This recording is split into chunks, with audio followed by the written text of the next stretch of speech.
Hi, my loves. Welcome to my channel. My name is Deandra Nicolette, and today I want to talk about my perpetual existential crisis.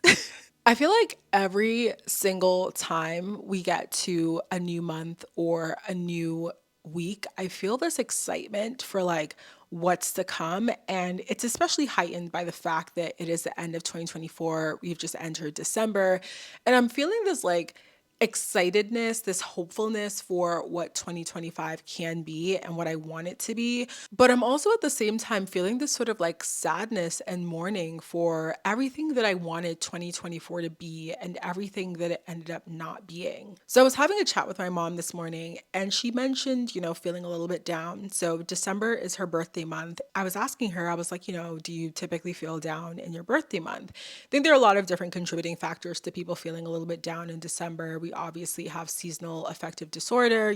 There's less sun for a lot of people. And so, with the lack of sun and probably with the lack of vitamin D and the vitamin D deficiencies out there, I'm like, you're probably a little bit vitamin D deficient. But I also think there's something to be said about our birthday months and how the looming nature of your birthday, while it is something to be celebrated because, more life, it is something that, at least for me, brings about this idea of what have I accomplished? What have I done since the last year? And this was something that my mom expressed on the phone. She was sort of like, another year has passed. I'm going to be X amount of years old. She probably doesn't want me to say it on here, but she's like, I'm going to be X amount of years old. And I feel like I haven't done anything since last year. I feel like nothing has changed. And similar to what my friends do when I have this existential crisis and this sort of mourning for my year, I was reminding her of all of the things that have happened in 2024, all the things that we can celebrate, all the things that she's done and we've done together. But I could still very much empathize and understand exactly where she was coming from, because this is something that I think not only affects me around my birthday month and affects a lot of people around their birthday month, but I think it's something that really comes into our energetic awareness as we're rounding out a year or whenever there's some sort of major deadline that we feel like we're hitting in life. One of those deadlines that I've talked about on this channel and specifically recently has been getting to the age of 30, the arbitrary number where it feels like if you don't have your shit together, then you never will. And so it's kind of like, if your life isn't together by 30, best give up now because it's never going to be together. And it's so much pressure with this ridiculously arbitrary number because, when you really sit and think about it, 30 is such a young age. It is kind of insane to me to expect everyone to have the markers of traditional, success, quote unquote, by the age of 30. One thing that's actually helped me to become a little bit more accepting and giving myself a little bit more grace around the age of 30 has actually been astrology. And I know that not everyone really believes in astrology. They're like, well, it's a made up thing. And to that I say, well, everything is basically a made up thing, but I mean, go off. I would say that the idea of the Saturn return has been really helpful for me. So in essence, a Saturn return in astrology is this idea that around the ages of 28 or so, 27 for some, it was 27 when mine started, but 27, 28, you have Saturn returning to where it was in your birth chart when you were born. And your Saturn return takes about 2.5 to about 3 years to complete. And what it is essentially is that Saturn, this planet that rules over time, wisdom, challenges, a lot of the things that really make life feel like it's a hurdle in some ways, a lot of those things become very real to us and very apparent to us. And it's sort of like an adult coming of age time in astrology. It's a time where you really grow up and you start to understand the consequences of all the things you've done before. You start to really understand that life is a beautiful thing to be lived. Life is all about, yes, fulfillment and joy and, embodiment and doing the things that you want to do. But life is also about challenges and hurdle and grief and loss and time. And it's also about things not happening when you want them to happen and things going astray. This idea of the Saturn return has been really helpful for me in my journey because it gave me permission to give myself grace with the understanding that I'm just a baby. Not really, but it gave me sort of this understanding that in this life that I'm living, this is the first time I'm here that I know of. this is, me having to learn a lot of things and teach myself a lot of things that maybe my parents didn't have the ability to teach me because they didn't learn. And so, where some people may be privileged in certain areas, I'm not, and vice versa. So, it was for me a really affirming thing to learn about because it reminded me that I could give myself grace. Yes, I'm 30 years old, going on 31, but I'm also still learning. I will always be learning.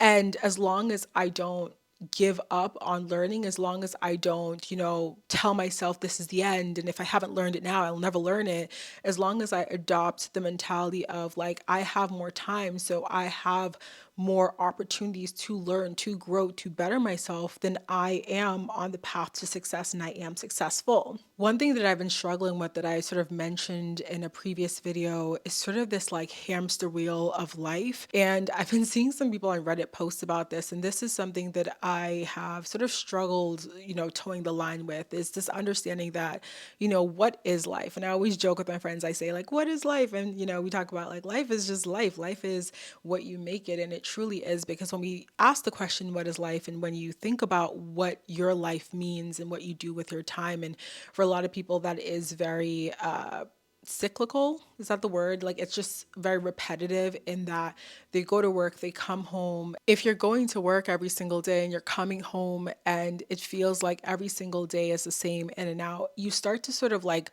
lose the ability to see the joy in life. It starts to become, well, what's the point of anything when everything is the same? What's the point of anything when nothing changes? I think this is sort of what my mom was getting at when she felt that sadness about, this year. It was sort of like, well, what's the point in getting excited for my next year of life when all the past years have been similarly the same, when it's been a lot of, okay, I turn X amount of years old and the only thing different is the fact that I'm older and the fact that maybe I'm getting closer to death. And so it starts to feel very nihilistic in the way that nothing matters. And so what's the point of anything when nothing matters, when we're just going to die? One of the things that's been helpful for me is remembering that, okay, nothing matters, but like, that means that we get to give things that we want meaning. You know what I mean? If nothing matters at the end of the day, then you have the freedom to choose what matters to you.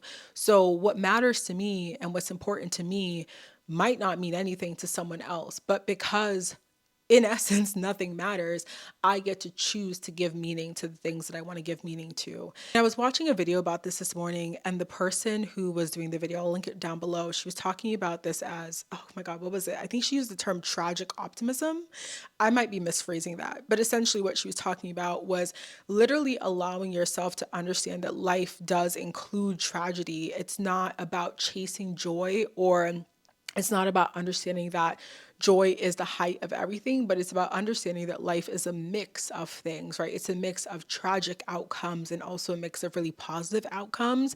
And so to live life and be mindful is to be accepting of both the tragedy and the positivity at once. Not necessarily a toxic positivity mindset of only choosing to acknowledge the joy and choosing to be like, okay, well, what's the lesson I can learn in this? Because I do think there's beauty in allowing yourself to choose to see lessons learned in outcomes that you may not desire. But I also feel like there's nothing wrong with feeling sad or feeling like you didn't want that thing to happen and it's shitty and it sucks and you want to grieve and you want to be sad and you want to be angry. But I also feel like with the nature of life, and I talked about this in my last video as well, everything is impermanent. The only constant that we have in this life is change. And so when you start to accept that, you start to learn that in the moments where you're experiencing something happy and joyful and you're present in that, you can be present in that and you can enjoy that and that can be beautiful and you can sit in that energy, but also know that when it's no longer there and it's left, that it doesn't mean that it won't come back, because maybe, yes, something tragic happens after and that sucks and you sit with that, but then that's not always going to be there forever, right? Because then everything changes. There's a need in our lives to constantly chase, right? To constantly have a goal, to constantly have something to work towards. And I would be lying if I said that I didn't like that to some degree. I think we all like that to some degree because it gives us something to focus on other than whatever tragedy or sadness or upsetting thing that we might be experiencing in life at that moment. The issue with that, though, is that in our society and in our individual lives, a lot of times when we get to the thing that we are pursuing or that we have been pursuing for a really long time, or even a really short time, we move the goalpost. And so, your goal is to make X amount of money and you make that. And then all of a sudden you want to make more because your cost of living has increased. You're now wanting more money, more promotion, more this. Whatever the goal is, whatever the thing is, we have this desire to push the goalpost to always have something to like do. This year in particular, I found myself sort of like sitting in that aimlessness a little bit more purposefully because I found that in previous years when I was always chasing something, always moving towards something, that yes, I was perpetually busy and I always had a goal and I always felt like there was something to move forward to and something to strive for. And it felt good, but it didn't feel good when I got to the thing and I moved the goalpost and it felt like, okay, well, I'll keep moving this goalpost, but to what end? Like, what is the end goal? And I don't mean this to criticize goal setting in general because I love goal setting and I will always goal set. Like, I literally am thinking about throwing a party for setting 2025 goals this weekend, actually. So I do think there's purpose in like vision and having a vision and having a goal. But I also think there is purpose in sitting and allowing yourself to be intentional about what are your next steps and why you're taking them and allowing yourself to rest, right? Because what I was doing this year wasn't necessarily being aimless or lazy or goalless, but it was allowing myself to really enjoy the fruits of my labor. Because when we are so focused on moving the goalpost and going to the next thing and the next thing and the next thing and chasing this like hamster wheel of life, we often don't take the time to like sit in the moments of like what we've achieved and what we've done and like how that makes us feel and how or maybe how that doesn't make us feel as fulfilled and happy as we thought it would, because a lot of times that is the outcome, is that you think something will make you feel a certain way and then you realize like, oh wait, that thing was never gonna it was never gonna bring the joy that I thought it was gonna bring, but I thought it was, and now I'm just like sorely disappointed. So this was the first year that I really like didn't have a lot of goals. Like I still went to the gym and I still did my thing and I still, I've been making these videos and that's been really enjoyable for me. But I've been like really putting myself in a place of, instead of the goal being about an arbitrary number or like external measure of success, what if I just like did things that brought me joy in the moment and like didn't allow them to represent anything else other than bringing me joy in this moment. And what I found was there was a lot of shame that came up with that, because for me what brings a lot of joy is novelty and experience. So it's like having a new hobby every different week. And I think for me there was a lot of shame and like, oh my god, I'm not sticking with one thing, because I do think our society celebrates the person that does the same thing and chases the hamster wheel to the point where they get to the top and they become the expert in that one thing.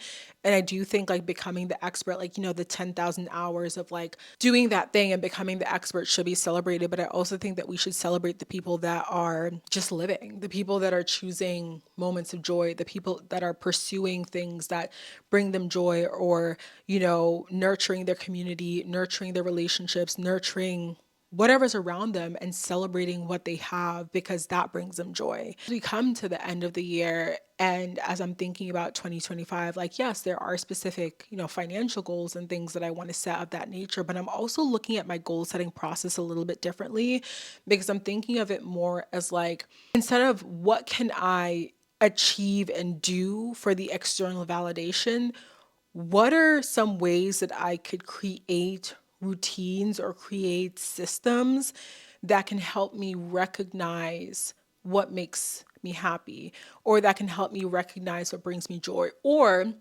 that can help me process life? Because as I said earlier, nothing is permanent. So even if you do things that bring you joy, you're not always going to feel joyful. You're not always going to be happy. Even when you are living your most easeful life and you get to a point where, you don't have to worry about anything. No, you might not be worried about money, but like I promise you, you're still going to be stressed about something. You're not always going to be in a state of joy, because we can't maintain the state of joy and happiness, because if we did, then there wouldn't be a feeling of joy and happiness. Like that would just be our neutral. That would just be life. So anyways, existential crisis, but one thing that I'm actually learning about these is to be less afraid of them, to not see these moments when I feel plagued by my existence as a sign that I'm doing something wrong, but seeing them more so as an opportunity to be curious. What I found is when I'm feeling these moments of existential crisis and when I'm feeling these moments that my mom described of, oh my God, I'm turning X amount of years old or we're going into new year, like, what am I going to do?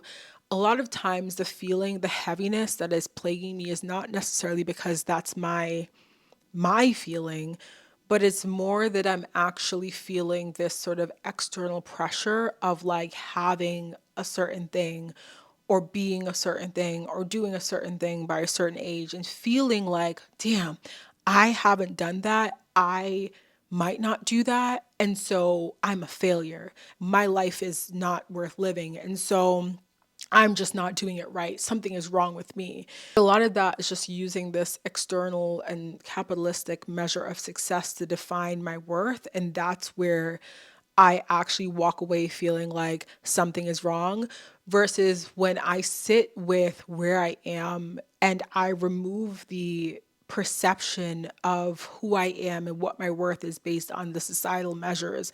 And I look at where I am and what I've done and how I feel and what I'm cultivating and what I'm doing and how does that truly make me feel. A lot of times I feel good. I feel fine with where I'm at. There are times where I feel lonely. There are times where I feel, sad. There are times where I feel angry or frustrated or scared or nervous or happy, whatever. But like, that is life, like feeling those emotions, at least to me, the ups and downs of that is very much just so life. But the fear, the true like deep level dread that I feel about the future, it only ever really comes up if I'm using what society says I should be doing or what society says I should have or what society says I should be as my measure of success. And when I'm putting myself against that ruler and I'm not adding up, I'm not measuring up, I'm not there, that's when I feel like I've done something wrong. But if I'm using my own personal judgment of what do I actually want? What do I actually value? Like what actually brings me joy? What brings me peace? Then I'm on the right path, babes, and I'm feeling pretty good about it. Like I'm at peace, okay? And personally, I would choose peace. I don't want to be disturbed, okay? So, yeah, this is just, I guess, a reminder like as we're going into a new year, first of all, time is a construct. So, like, there's that. Yes, we have all of these different things, again, very capitalist driven, that are sort of shoved down our throats around like change your life in the new year, join the gym, change your diet, do this, do that, do that. And all of it starts with the new year and become your new, better self. And yes, again, I will be making content talking about some of this, but from a perspective of, if you do want to sort of use the new year as a time of reset, because I don't think there's anything wrong with that. But I also want you to understand and know that like you don't need to wait till January. And perhaps if you ever see these videos or my video or whatever in July, August, whatever, like you can choose to reset then on a freaking random Tuesday in the middle of the year. Like it's all arbitrary. Like it is what you make it, right? So if for you change and the catalyst to change, like you're pushed towards changing your life in some way from an internal desire and it doesn't align with the timeline of when society tells you it's time to change your life, like just do it whenever you feel like doing it. The new year, there's always something about it that feels really heavy sometimes. Like there's that excitement, but again, sometimes there can be that, well, what did I do with this year? And I want you to know that if this year was a year for you of rest, a year of ease, a year of mindfulness, even a year of introspection, a year of not doing because you wanted to decide, like, where do you actually want to go? Where does your soul call you and not where society tells you should go? Then that's perfectly fine. In fact, I celebrate that because you're actually using like your own internal compass to decide what's next for you versus using whatever society tells you should be next for you as a driver for your goals for next year. Wishing y'all a happy December And if you have a birthday coming up, happy birthday to you. I want you to know like 2025 is going to be a good year in the same way that 2024 was. And I don't want this to be a toxic positivity approach or POV, ignoring all of the tragedies of the world, because you can do both. You can be upset about the things that are happening in your life and on a collective level, but you can also choose to be joyful and to feel joy. And I do think like that radical acceptance of joy and that hopefulness is very much needed on a collective and an individual level. Thank you all so much for watching. Thank you for listening if you listened on the podcast. And thank you for being here and supporting, this channel and my podcast and just these musings, these thoughts, all the things. I appreciate you so much. Please be sure to thumbs up this video if you enjoyed. Leave a comment down below if you feel so inclined, and subscribe to my channel if, you enjoy this content and whatever else I pop up on this channel. And of course, if you know a friend or someone who might enjoy this video, feel free to send it and share it to them. Hopefully they enjoy it as well. But thank you, my loves, for being here. I'll chat with you in the next video. Bye.